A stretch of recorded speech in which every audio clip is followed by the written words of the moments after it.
Effortlessness is a non-conceptuality. No original feeling can be practiced. No natural quality like love, sympathy, modesty, or honesty can be cultivated with conceptual efforts or labors.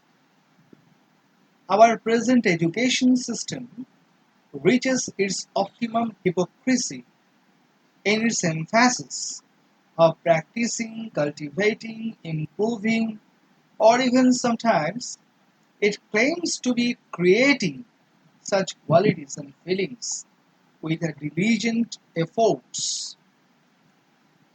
But actually, what our present education system tries to concentrate is to control, to suppress, and to manipulate such original feelings to a certain quality to serve any set of values or idealism which the existing society is addicted to.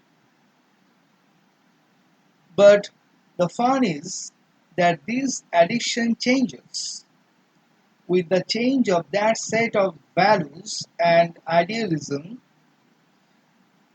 with the change of that addiction, the set of values and idealism, the so-called perfect education system comes to be ashamed of itself and then seeks new kind of efforts or techniques of control, of suppression and manipulation to suit to the new addiction. Sometimes this change of addiction is given the name of a revolution, but actually, in that very name of revolution, nothing changes. The play remains the same. Only the name changes and some of the rules of the play.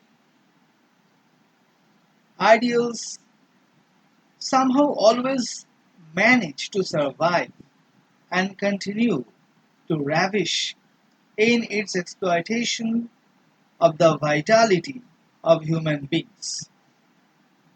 A real revolution is to go beyond such ideals so that the exploitation stops and the vitality of human being is saved to get his original self back so that he can live his real life. Actually, any effort to attain something is the play of an idealism. Idea is always a clever manipulator. It is not that we have not ever realized it, but we always forget. Forgetfulness has become a habit with us, going through every birth. Each of our accumulation of understanding is bound to forget itself if a new birth happens. Here one can say you are so much against the aggression of concepts or even the very existence of conceptuality. But where do all these concepts come from? Are not they also a part of nature we live in? Does not our very nature serve as a source to them also? The obvious answer is yes. Nature, along with its modification into human nature, serves the very source of it, as both life and death come from the same nature. So, this realm of conceptuality and non-conceptuality as well belong to this very nature. But after each of our birth, we are here to live our life to the fullest. It is the most pristine demand of nature itself on us. And as it demands, so it plays with us to see how far eligible we can become to respond to that demand of life, of living a proper life. Nature enjoys the very process of our becoming, that becoming. Here is the maze, here is the maze, the center of nature's fun. The more we try to become ourselves, more distant we become from our true self. The more we try to do something to find our true self, the more distortions we cause to our own self.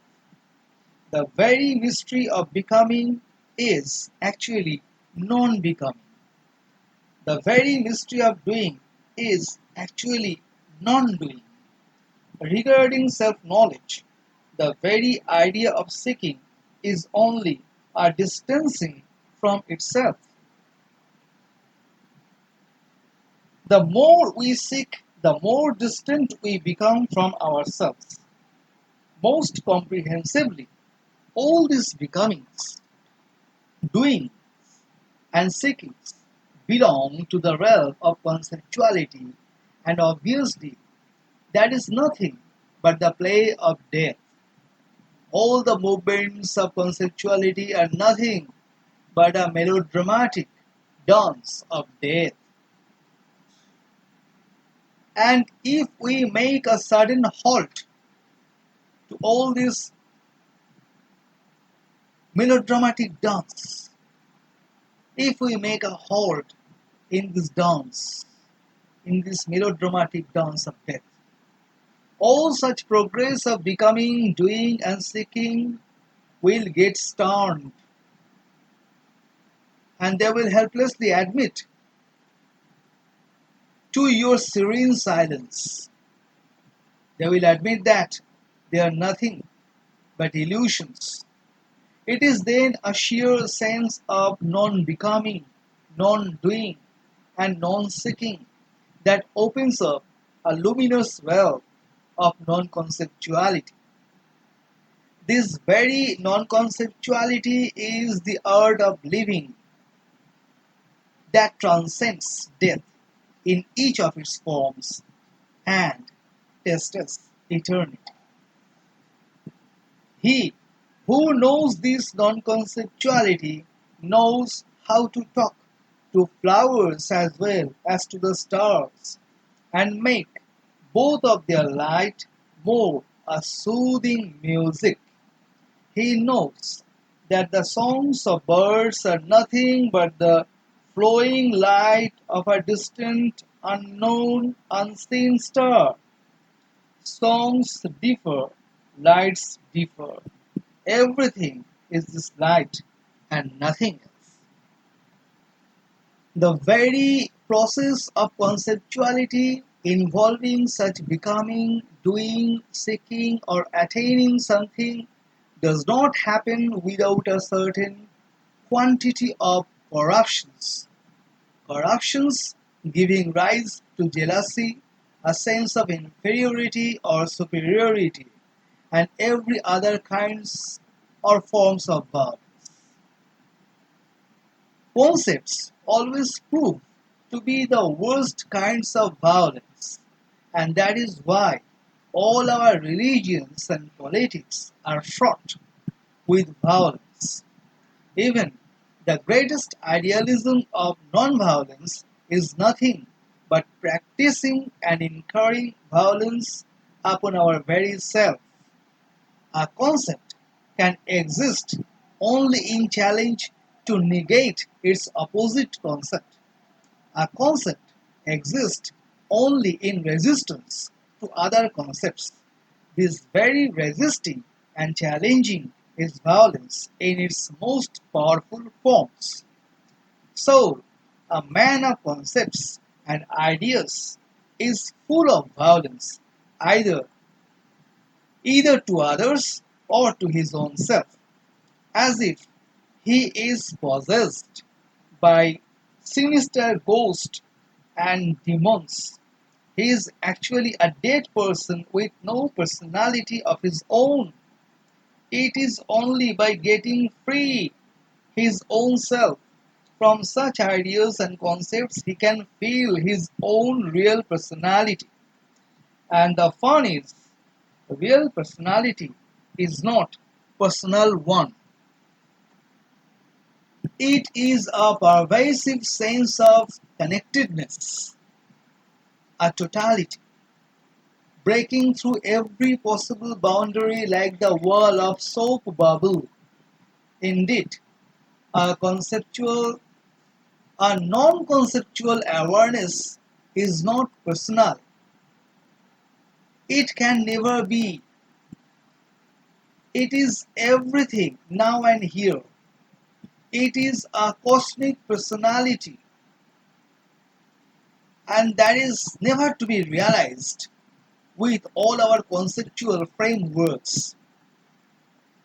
However, getting ourselves free from all these concepts is not quite a difficult task.